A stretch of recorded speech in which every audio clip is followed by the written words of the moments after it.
દાહોદમાંથી ગુમ થયેલ માતા પુત્રી મામલે પુત્રીનો મૃતદેહ ગુમ થયાના 5 દિવસ પછી પુત્રી એન્જલનો મૃતદેહ લીમખેડાની હડફ નદીમાંથી મળ્યો હતો।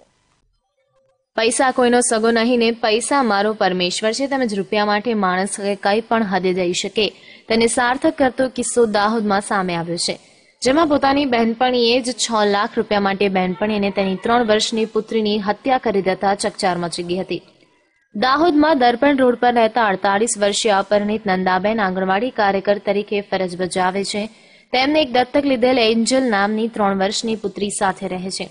તેઓ તારીખ 17મીને રોજ પોતાને ઘરેથી તેમની સાથી કર્મચારીને સહેલી મંજુબેન ભાભોરને ઘરે જવાનું કહી ઘરેથી નીકળ્યા બાદ ગુમ થઈ ગયા હતા, જે અંગે પરિવારજનોએ શોધખોળ કરતા નંદાબેન અને પુત્રી એન્જલની ક્યાંય ભાન ન મળતા પરિવારજનોએ દાહોદ ટાઉન પોલીસને જાણ કરતા પોલીસે જાણવાજોગ ફરિયાદ નોંધી તપાસ હાથ ધરી અને અચાનક ગુમ થયાના 5 દિવસ પછી લીમખેડાની હડફ નદીમાંથી મળી આવતા પરિવારજનોમાં શોકની સાથે આક્રોશ જોવા મળ્યો હતો અને તમામ પરિવારજનોએ દાહોદ પોલીસ મથકે હોબાળો મચાવ્યો હતો અને જણાવ્યું હતું કે નંદાબેન તેમની સહેલીના ઘરે જવા નીકળી હતી અને તેનું ફોન લોકેશન પણ છેલ્લું ત્યાંનું જ છે, તેમજ મંજુબેનને ઘરે જવાના રસ્તા ઉપર સીસીટીવીમાં પણ જોવાયા હતા, જેથી પરિવારજનોએ મંજુબેન ભાભોર અને તેમના પતિ દિલીપ ભાભોર ઉપર પ્રબળ શંકા વ્યક્ત કરી હતી, જેને આધારે પોલીસે શકમંદને આધારે મંજુબેન અને દિલીપ ભાભોર વિરુદ્ધ હત્યાનો ગુનો નોંધ્યો હતો। પોલીસે શકને આધારે મંજુબેન અને તેમના પતિ દિલીપ ભાભોરની આકરી પૂછપરછ કરતા સમગ્ર હત્યાનો મામલો બહાર આવ્યો હતો। મંજુબેને હત્યા કર્યાની કબૂલાત કરી હતી। હત્યા પાછળની હકીકત એવી હતી કે મૃતક નંદાબેને તેમની સહેલી મંજુબેનને 6 લાખ રૂપિયા ઉછીને આપ્યા હતા, જેના લાંબા સમય બાદ નંદાબેને પૈસાની માંગ શરૂ કરી હતી, જે બાબતે તારીખ 17 નવેમ્બરને રોજ નંદાબેન પોતાની દત્તક પુત્રી એન્જલ સાથે મંજુબેનના ઘરે ગયા હતા અને પૈસાની માંગ કરતા દંપતી ઉશ્કેરાઈને નંદાબેનને તેમની પુત્રીને મોતને ઘાટ ઉતારી દીધા અને એન્જલના મૃતદેહને લીમખેડાની હડફ નદીમાં ફેંકી દીધો હતો। જ્યારે નંદાબેનના મૃતદેહને પોતાના જ ઘરની પાણીની ટાંકીમાં નાખી દઈ તેની ઉપર 14 જેટલી સિમેન્ટની થેલીઓ ખાલી કરી દઈ પુરાવાનો નાશ કરવાનો પ્રયાસ કર્યો હતો। કબૂલાતને આધારે આજે વહેલી સવારથી જ ગોધરા રોડ પર આવેલ શ્રીરામ કોલોનીમાં દિલીપ ભાભોરને ઘરે સૂચવેલ જગ્યા ઉપર હેમર ડ્રીલ દ્વારા સિમેન્ટ તોડીને મૃતદેહ બહાર કાઢવાની પ્રક્રિયા હાથ ધરી હતી।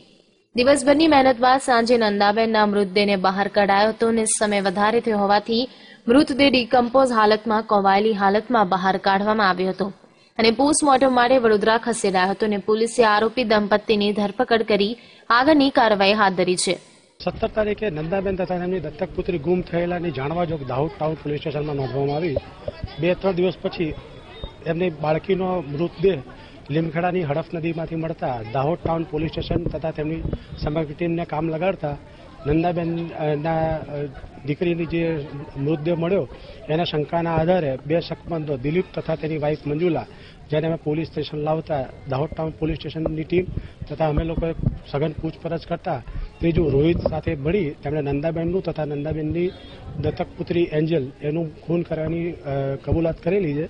જેમાં એન્જલની લાશ લીમખેડાથી મળી આવેલી છે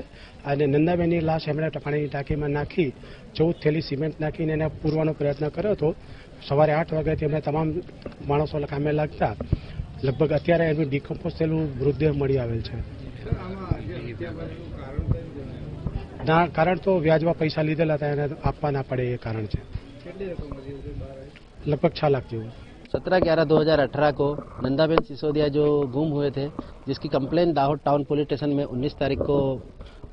कंप्लेन दर्ज हुई थी, उस दिशा में पुलिस ने तफ्तीश की और आज उसका दुखद एक अंत आया कि लिमखेड़ा में बच्ची की डेड बॉडी मिली और आज पुलिस की तफ्तीश से और पीएसआई परमार साहब की तफ्तीश से आज उस गुनेगार से पुलिस ने कबूल करवाया और बॉडी को डिटेक्ट कर लिया है